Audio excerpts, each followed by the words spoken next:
अस्सलाम वालेकुम। सिरात मुस्तकीम न्यूज़ चैनल में आप सबको मैं खुश आमदीद कहता हूँ। सऊदी अरब में रहने वाले तमाम अफराद और दुनिया भर के तमाम मुसलमानों के लिए एक बड़ी अहम तरीन खबर आई है जिसकी तफसीलात मैं आपसे शेयर करने जा रहा हूँ।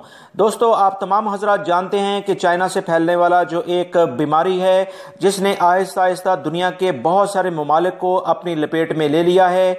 इसी सिलसिले में एक अहम तरीन खबर अभी आई है कि आज से एक लेटेस्ट अपडेट के मुताबिक सऊदी अरब में एक और केस सामने आया है जिसमें एक खातून इससे मुतासिर हुई है। पाकिस्तान में भी 6 केसेस रिकॉर्ड किए गए हैं। दिन ब दिन दुनिया भर में ये जो बीमारी है ये फैलती जा रही है और रुकने का नाम नहीं ले रही है। इन तमाम सूरत हाल के बाद एक ताज़ा तरीन रिपोर्ट के मुताबिक दुनिया भर में 300 मिलियन बच्चे 15 दिनों से स्कूल नहीं जा पा रहे हैं। ताज़ा तरीन इतलात मजीद ये आई हैं कि मस्जिद नबी शरीफ सल्लल्लाहु अलैहि वसल्लम और हरम मक्की को भी कुछ वक्त के लिए बंद करने का फैसला कर लिया गया है। ये तारीख में पहली दफ़ा ऐसा हुआ है कि ये मसाजिद इस तरह से बंद हुई हैं।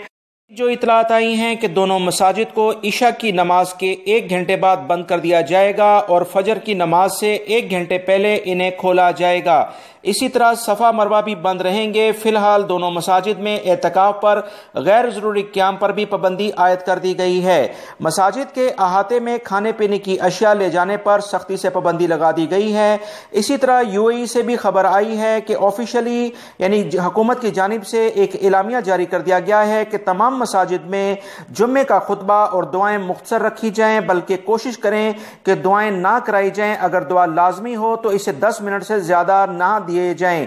मजीद जो इतलात आ रही हैं कि यूएई में स्कूल ऑलरेडी बंद हो चुके हैं 1 महीने के लिए। ये ताज़ा तरीन खबर आई थी जो कि आप हजरात से शेयर की गई है। मेरी इन वीडियोज़ को लाइक करके अपने दूसरे दोस्तों से लाजमी शेयर कर दिया करें।